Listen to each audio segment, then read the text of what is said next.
Welcome back, guys.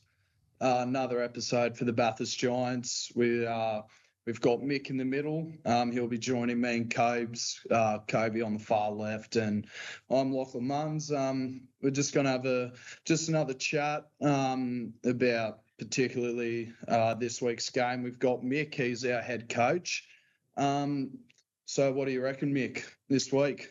G'day, fellas. Thanks for having me on the show, the podcast. Pretty keen to have a bit of a chat about footy tonight.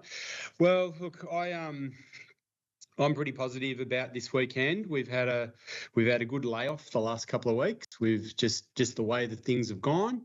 With a bye, unfortunately, we had a fair few out and we had to forfeit against Bushrangers. But it's actually given us a really good chance to freshen up. And I haven't seen energy at training like we had last night, probably since pre-season, to be honest with you. I was really impressed with the energy, the effort. Actually, the boys got a little bit willing, I think, in some of the drills, which is good to see. So I think we're primed and ready to go. We've had a couple of good battles against Orange. Certainly had a tough one for round one when we played them, but we really were strong the last two times we took on Orange. And that game in Parks was a real coming of age, I reckon, for some of our younger players. We stood up to the physical side of things. We showed a lot of grit when we had a lot of things went against us, and we were able to come through with a really strong win. So I'm expecting a really strong performance this weekend in Orange as we head over there, and I think we're primed for a really good even team performance. Beautiful. Kobe, you're playing this week, mate. Yeah, keen. First game in Orange this year since last time got moved to Parks. Yeah, it'd be good to see what the ground's like, to be honest, after all that rain there. Yeah, it's always nice and fresh in Orange, always muddy. So I think being able to adapt into sort of the wet side of footy, it'll be nice and scrappy. I reckon maybe 75% of the game will be played on the ground, and you definitely have to make use of all your scoring chances you get, but also a buy-in from every player in the team to play their role as well. I think it's going to be really important to get the win, especially leading into the finals. I think it might be in 3 weeks. Yeah, finals in 3 weeks. So I just think capitalising on the wins every time they come, I think, will really set us up, and hopefully we can find a gear leading into the finals, get a bit of momentum, and you never know what can come out of it. It is a tricky ground to play, Orange. It's very, as you say, it's very wet. It holds the water. Juniors there a few weeks ago really cut the ground up. So we're going to have to be really smart about how we approach this. We've got a couple of strategies we've got in mind in terms of sort of managing that middle part of the ground. Often, because is a very different setup for us compared to our very small ground that we play on, going to the longer ground. So we've talked about that as selection, how we're going to kind of approach that. And we've got a couple of surprise moves, which, we'll probably wait until we get to Saturday to kind of, really focus on them. But yeah, a couple of different bit of lateral thinking, I think, there, and saying how we're going to attack that ground issue. Yeah, 100%. You definitely have to go after Orange. We also had the Central West game played last week as well. So just shout out to all the boys that represented the country. And we had a few players from our team, Zach Yandel and Cooper Stephen, and by the sounds of it, they played all right, kicked a few goals each. So you'll definitely take that. So hopefully that creates a nice little battle on the field with all the boys that played on that team as well. Great performance from the Central West up there. Really competitive against those two leagues, Northwest and North Coast, and the women as well had a really successful time coming away with a couple of wins and taking the trophy on the day. But yeah, it's good to see Rep Footy back. I think it's got real opportunity for us to grow and develop as a league and improve our players. 100%, and especially coming up against tougher teams. In the city, it's a completely different ball game, country footy compared to city footy. But, me and Kobe, we've played a few Central West games each, a handful of games each. And I think there are a few players that may have gotten their first taste of what Central West footy or representing rep footy, especially coming up against those coastal teams as well. And yeah, they looks like they went all right there. Cobes, what do you reckon? Yeah, nah, it's always good playing Central West. Good to show the sport from here. But yeah, 100%. coming up at the finals now. We've been preparing for this for start of the season pretty much, especially with this comp. But yeah, we're starting to go a bit. Yeah, and better. yeah, as established last week, I just want to get Mick's input of it. Coming into this season, missing a few key players. How do you think the boys have kind of stepped up to kind of taking that role on? Because we'll be on the scene for the next few years. Yeah, definitely. I'm really proud of the boys and how they've handled the season. We're a very young team, as you know. We've still got about, I don't know, 5 or 6 people still at school, and we've got maybe 10 to 12 players, 20 or under, I would say. And then we've got a bit of an older end right at the other end of the spectrum. Not a lot of blokes in that kind of middle age. So yeah, a bit of a shock round one, getting a real touch up from Orange, and we weren't really prepared for that game. We built from there. We've really improved our, quarter by quarter performances and match performances. I feel like we've really probably hit our best form in the last month over those, or maybe 6 weeks, those games over that period of time with a few gaps in there as well. And we're really setting ourselves not just for the finals, but actually for these last few games. We've got a chance to really finish strongly, make a really good account of ourselves at home against those stronger teams, and really take it up to them. And I'm really more concerned about how we go about things. Results will take care of themselves at some stage, and as they did against Orange. But yeah, very happy with the boys. Very happy with the progress and development of our younger players, especially. Huge loss Ruben out. I think he's been pretty outstanding in the middle there. He's really, he just turned 17. He's really taken it up to experienced players, winning his own footy, creating a lot of run for us. So we're going to really miss him. So, but it does give an opportunity for someone else to step in and have a real crack there. 100%. Copes, from a player's perspective, mate, how do you think everyone's kind of flipped the script a little bit? Obviously coming into this season, and no one really knows how we were going to play or how we're going to perform every week. But just from a player's perspective, how do you think the boys have been, rocking up to training every week, rocking up on game day, smiles on our faces? Yeah, as Mick said, it was a bit rough at the start of the season, but we're sort of having to rebuild through it. And even just around the club, trying to rebuild a better vibe, a better culture, especially because we're all so young there. It's just better doing it that way. Get a good start to it. Yeah, I think it's going pretty good. 100%, especially rocking up to Panthers every week, supporting the sponsors as well. And I think our leadership group says it the best, that we can't play footy without them. So I think, there's nothing better in my eyes than playing a hard game of footy and come back to Panthers for a beer as well, I think. And the amount of numbers that we have coming to Panthers after every game, I think really shows that everyone in the team is, they're not only playing for themselves or for individual accolades, but they're all buying into what we're trying to create here. And it's definitely a massively new look Giants side as well. But from my point of view, I think I'm just loving the vibe. I'm just loving the vibe there.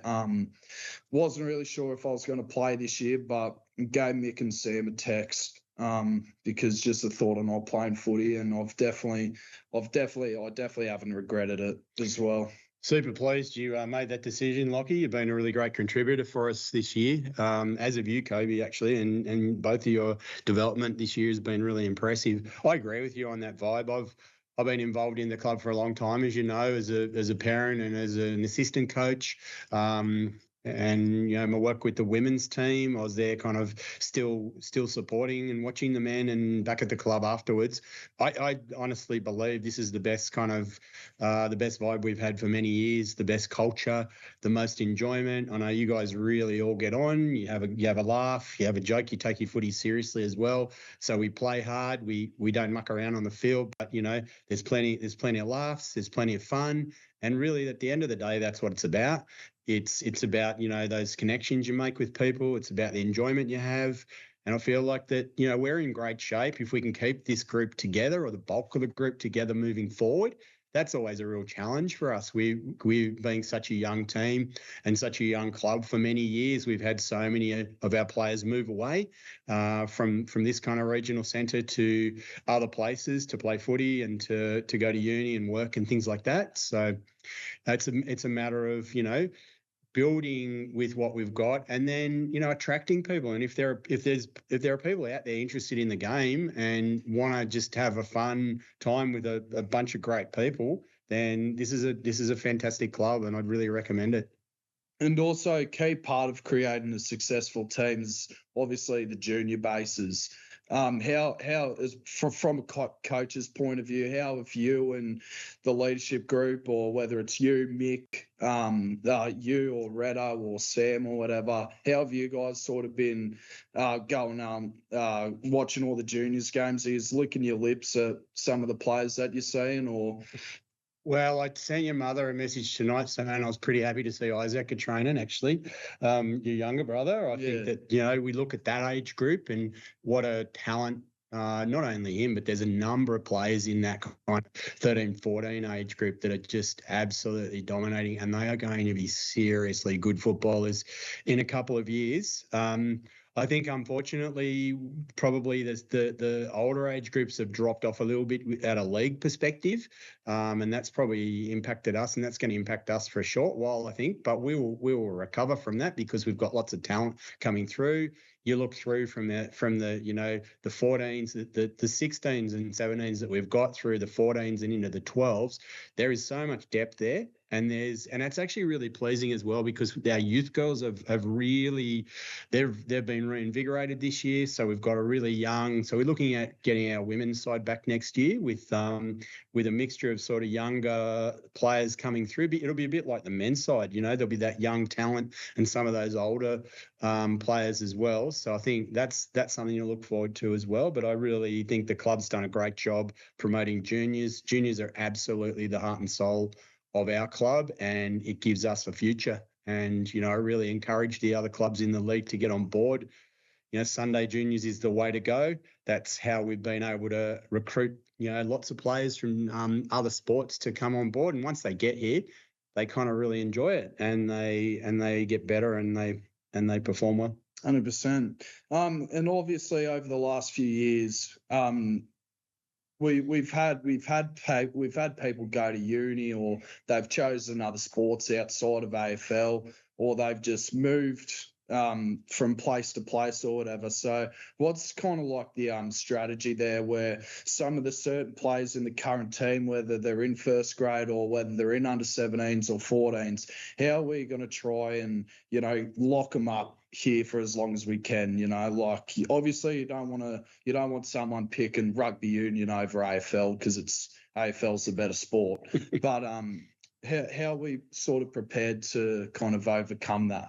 That's a great question. That's a really great question. I actually think that we do it by selling by the experience that people get, and that's what we're really trying to provide, is a club that is very supportive, an organisation that's really well led, that's well resourced. And I think that if we've got good coaches, there's no doubt about it, across all our grades, and we have a really strong footy culture. So I think we've just got to continue to, build, as you said, Kobe, you build that culture and that strength and that enjoyment, and that will really sell itself. I think I don't know that there's too many playing other sports. I think what's happened to us is a lot of our players have gone away. Like there's, Sam was saying the other day that Geordie Ashcroft, for example, who played for us a few years ago, has posted on his Instagram page about a game that he played in where he kicked a goal and the team did really well. So there's a bloke that came to us who didn't really have a huge footy background, played juniors, played well, learnt the craft, had a few senior games, and then moved away for uni. We've got so many players who are, have moved to the coast, they've moved down south, they've moved to Sydney or Newcastle or other areas, and a lot of them are playing footy. And I think that's something that our club is really proud about, because they've come through a really strong junior program. They've learnt the game, they play it well, and they can take their craft to other leagues and other places. So I guess it's about us.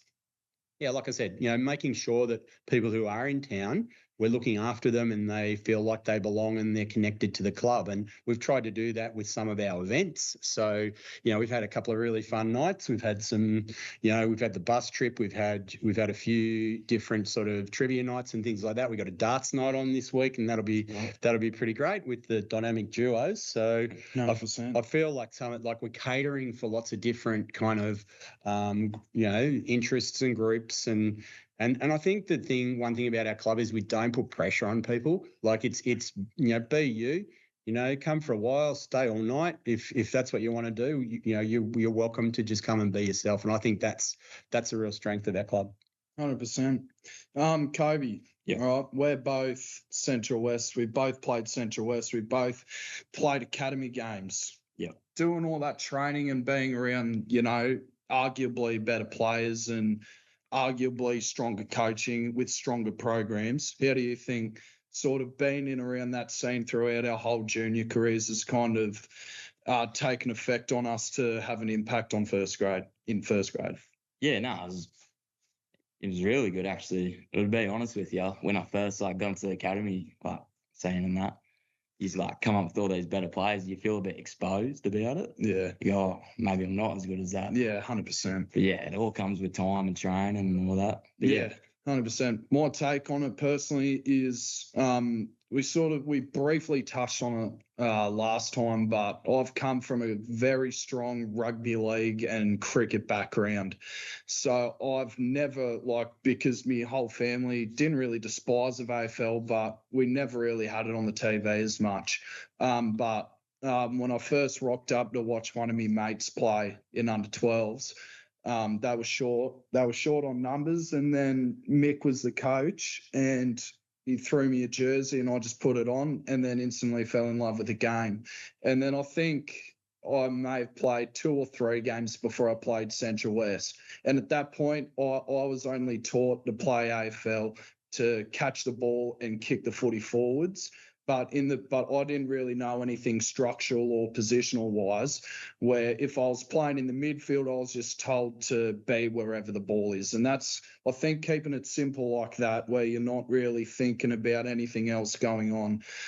But once I first started playing Central West and gave that a solid crack, and then having a real strong program there at Academy with Kieran and just heaps of, other older players that were there that kind of that have that effect on you, because you're looking at some of the Central West finest footy players, and you're just sitting there and you're just in awe, because you just kind of want to adapt that kind of danger that those players have about them, and then taking that into your actual team, it doesn't make yourself better, because you're a leader and you're trying to make all the other players around you play better and smarter, and then that lifts you as a team as well. And I think having all those extra gears up your sleeve as well, especially coming into senior men's footy, where it's well different to juniors. It's a lot faster, it's stronger, it's more physical. But sticking to your strengths, whether it's speed, height, or whatever, I think that can really play an inch of a role where it can have a huge lift on the team, especially no matter what position you're playing in as well. And just from you, Mick, as well, you already established that you've been around the club. You've been on the scene pretty much since day one. So with the development of all the juniors as well, let's think back to ages ago. You've coached some very good players that have come out of our backyard. A few years ago, we won our first flag in first grade. What did that feel like? Oh, that was a great moment. Fantastic achievement. I mean, to be honest, we had the side. It would have been a pretty bad day had we not come away with the win, just given the team that we had. But yeah, it was. I mean, I think that it's probably a lot of the credit goes to Shane Brose, to be honest, with the work that he did developing those junior players for all those times. I kind of had a bit of a role in juniors.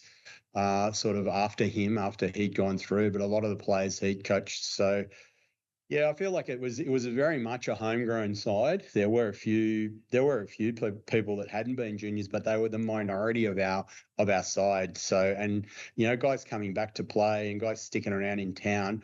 I mean, it was great. It also meant that getting that sort of monkey off the back and winning that premiership, particularly after the disappointment of 21, the COVID year, when the season got kind of cancelled and we were in really good shape, men and women. We were on top. We were coming really kind of like we are now. We were coming home with a wet sail, and I feel like we would have won both those flags that year just based on how we were travelling. And to have that opportunity denied for that team was really disappointing, because year to year, you never quite have the same team and you never quite have the same drive. So it's very important that you don't take anything for granted. And I don't think that 23 side did. I think they were really strong to the end and ended up, a great way to finish. We kicked away pretty well towards the end there. Boys had like a 3-day celebration. It got a bit loose and a bit messy towards the end there, but good on them. They deserve that. Unfortunately, the team changes and guys retire and they move away, and we've had to rebuild really. I think we've maybe got, I want to say, 4 players this year from that premiership side still playing in our team. So it's a massive turnaround for us. And what we're looking to do now is really consolidate the gains that we've had and really look to improve. I don't know if you guys have noticed a bit of a shift in how we're approaching games. Oh, 100%. But there's a definite, it's very strategic the way we've planned the season. We learned a bit from last year.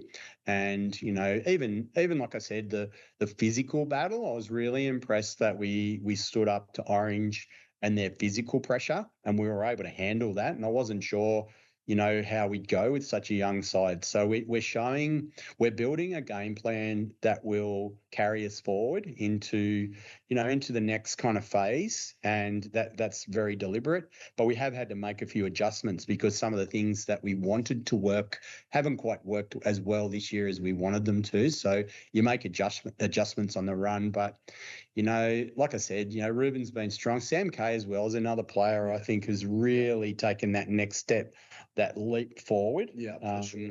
And he's a really dangerous player for us. And then we've got just those consistent performers that we've had, for many years. Oh, big time, 100%.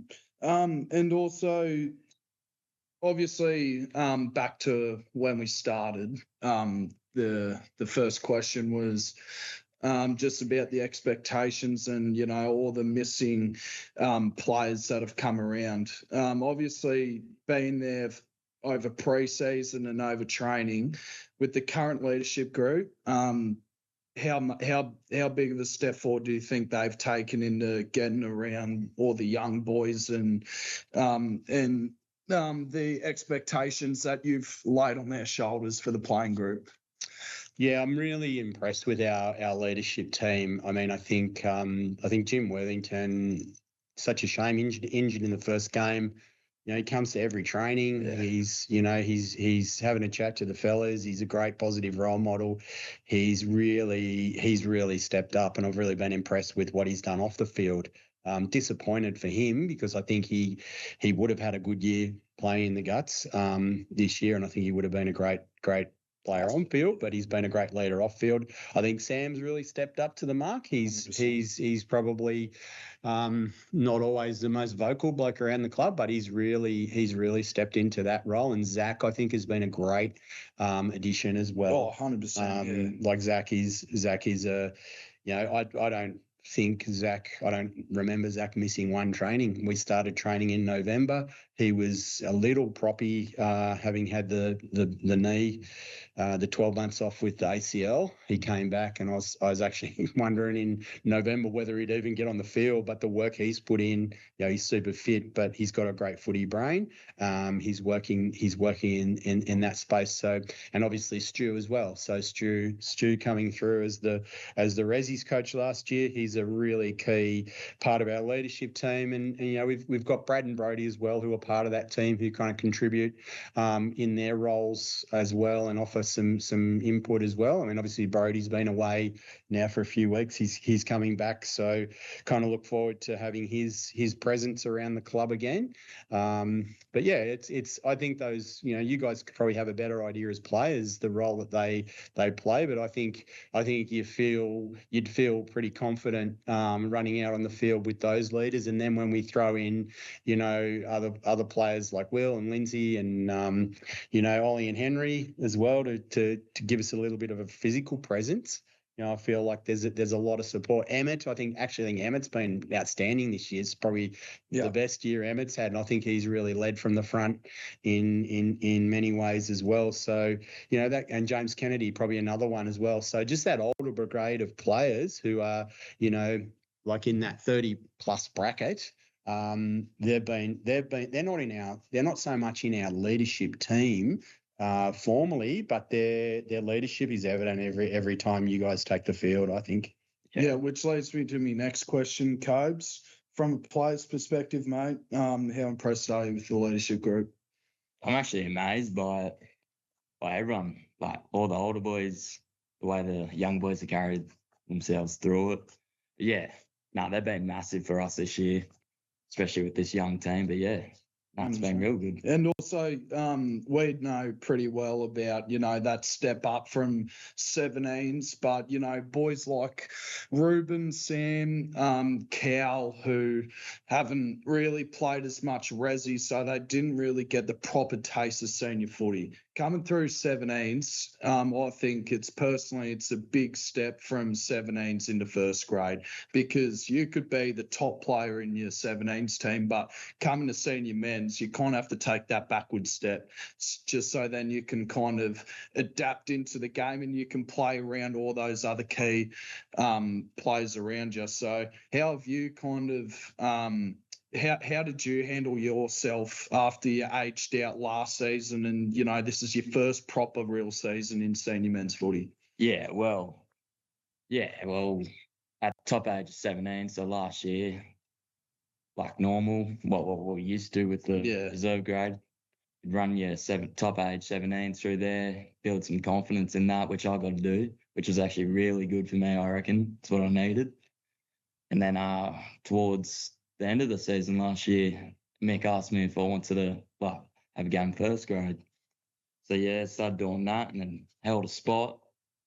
And coming into this season, it's held me spot into that. So 100%. And also, I also think, just back onto that Sam, Ruben and Cow chat as well, I think especially Ruben, he's probably been for me personally, he's probably been a top 3 standout player in our side this year, especially the fact that he hasn't, I can't remember if he had a Resis game last year. He might have had maybe one or two. No, he hasn't. Oh, he hasn't. And the way that he's just instantly put himself in a starting spot in the midfield, winning all the clearances, and he's pretty solid in defence as well. I think for me personally, he's done really well to lift himself there, and all of our young fellas. But anyways.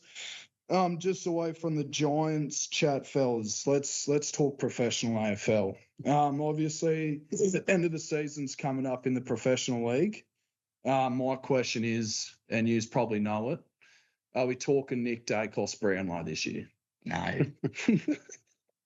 Don't be silly, mate. I think he's won it. It'll be daylight between him and runners Can't up. change the rules for one player. Yeah. Mick, what are your thoughts on it? Well, I'd say if Dacos doesn't win this year, we'll know that he's definitely on the nose. Mhm. He's definitely on the nose with the umpires if he doesn't win it. He's been very dominant.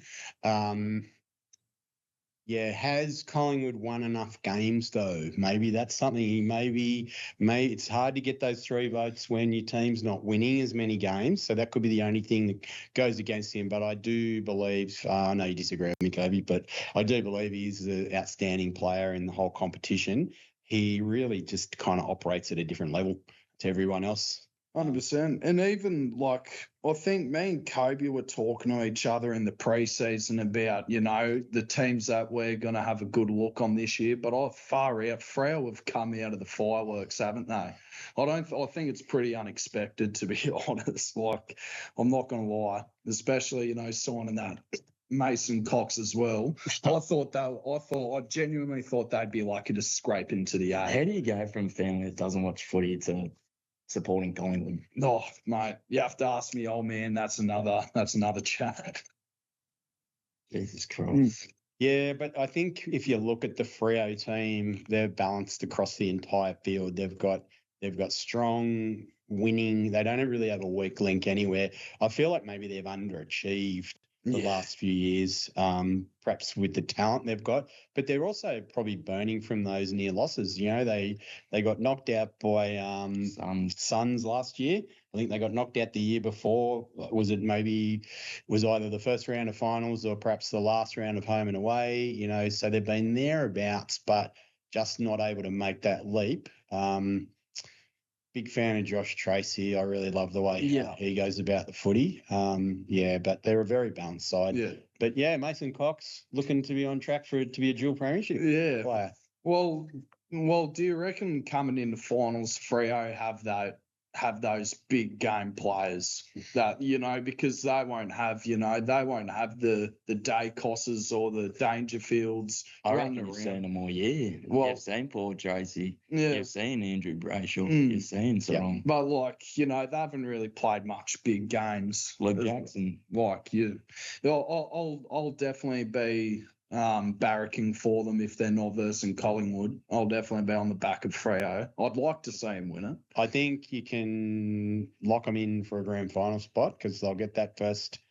It would have to be an absolute boil over for them to not win that first qualifying final and then go through to a prelim at Optus and then win their way through to a granny. I think that's the most likely pathway. It's whether or not those players can handle the pressure of grand final day, in Melbourne.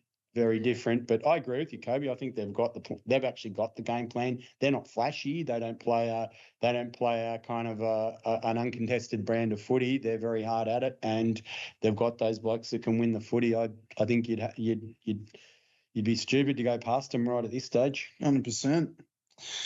And Cobes, just to wrap things up, mate, do you have any input?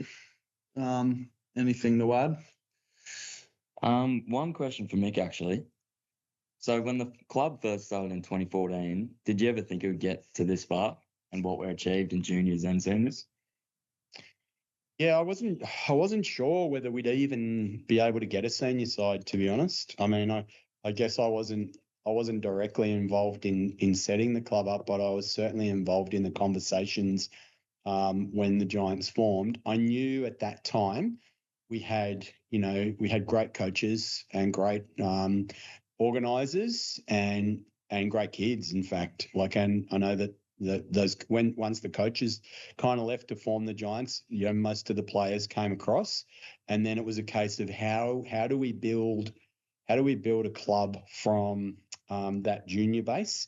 And there's certainly challenges with that, having a lot of players the same age and not getting that consistent mix of ages. I mean, those first few years were pretty rough and difficult, where you had 40-year-old blokes and 16-year-old blokes, and there were a lot of big margins. There were some pretty hard games. I think those players really got a lot out of that, though, in terms of their development and their resilience. We're in a little bit of a similar situation, probably not quite as extreme at the moment. But yeah, I mean, I was hopeful, but I wasn't even sure we'd ever get past just being a junior club, which, you know, I was just really happy to have a club to be part of that had a great football and a great football culture and a great kind of, you know, culture of support and, you know, looking after people and inclusion and that type of thing. We really are very accepting. We're a bit of a modern kind of club, I think, compared to some of the more traditional ones. And we're very open to different people and different ways of doing things. 100%. Oh, yeah. Is that it? Yeah, I think so. Oh, yeah. Covered Thank everything. you. Thank you, Ricky, mate. Appreciate it. No worries, guys. Thanks Good for that. episode. Do you want to set a date for the next one? If you can hear me. I can't do next Wednesday, but the following Wednesday I can do. Yeah, that works for me. I'm away next week as well. Righty up. So that date is so the 5th of August work for you? It's 2 weeks from today, same time. Yeah, I should be all right for it. I'll keep in touch with Brad. Yep. Yeah.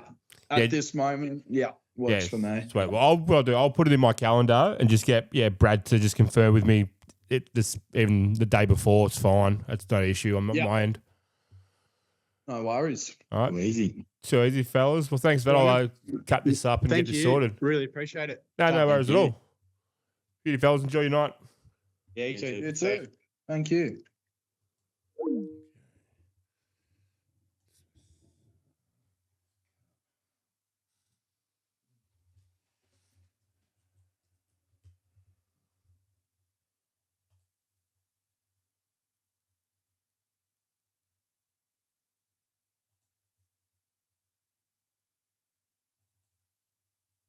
You guys are good to go.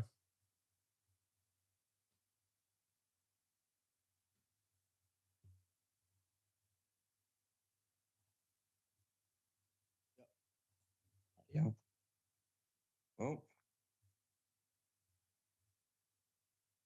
what do we want to talk about first? We'll talk about this week. Yeah. This week's game. Welcome back, guys. Another episode for the Bathurst Giants. We've got Mick in the middle. He'll be joining me and Kobe on the far left, and I'm Lachlan Munns. We're just gonna have another chat about particularly this week's game. We've got Mick. He's our head coach. So what do you reckon, Mick, this week? G'day, fellas. Thanks for having me on the show.